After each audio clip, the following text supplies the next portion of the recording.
Hello বন্ধুরা, কেমন আছেন? আজকে একটা ডিমের রেসিপি নিয়ে আসলাম।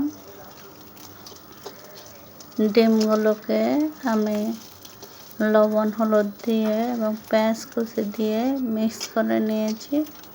তারপর মামলাট করে নিচ্ছি। এভাবে আমি 3টা ডিম মামলাট করে নেব।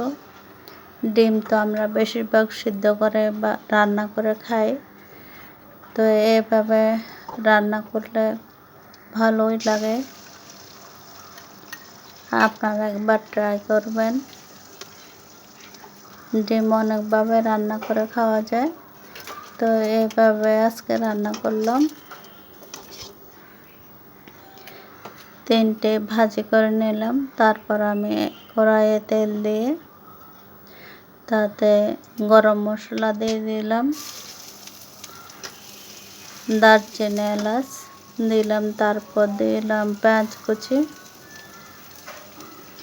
এগুলো কিছুক্ষণ নাড়াচাড়া করে তারপর দিয়ে দেব টমেটো কুচি। টমেটো কুচিগুলো একটু কিছুক্ষণ নাড়াচাড়া করব। তারপর এখানে দিয়ে দেব পরিমাণ মতো লবণ, নুন, হলুদ গুঁড়ো। তারপর দিয়ে দেব মরিচ গুঁড়ো এবং আদা বাটা দিয়ে সবগুলো আমি ভালোভাবে কষিয়ে নেব।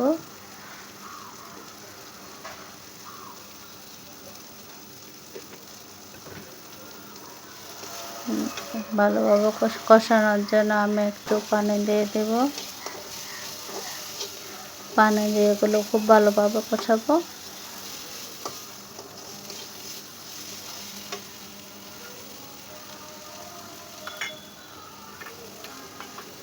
কষে নেওয়ার পর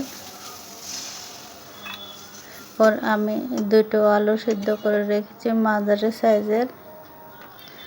আলুগুলো আমি ভেঙে নেব। ভেঙে নিয়ে এগুলো দিয়ে দিব। তারপর এগুলো কষিয়ে নেবার একটু কষিয়ে নিয়ে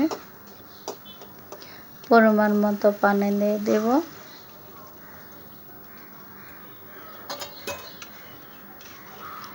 নাড়িয়ে এবারে ঢাকা দিয়ে রাখবো। কিছুক্ষণ পরে ঢাকনা তুলে দেখিয়ে এগুলো ফুটে উঠেছে। তারপর এখানে দিয়ে দিচ্ছি গরম মশলার গুঁড়া। তারপর দিয়ে দেব ভাজা ডিমগুলো, মামলাট করা ডিমগুলো। এবার আমি ঝোলের ভিতরে ওগুলো ডুবিয়ে দিচ্ছি, দিয়ে আবার ঢাকনা দিয়ে রাখবো।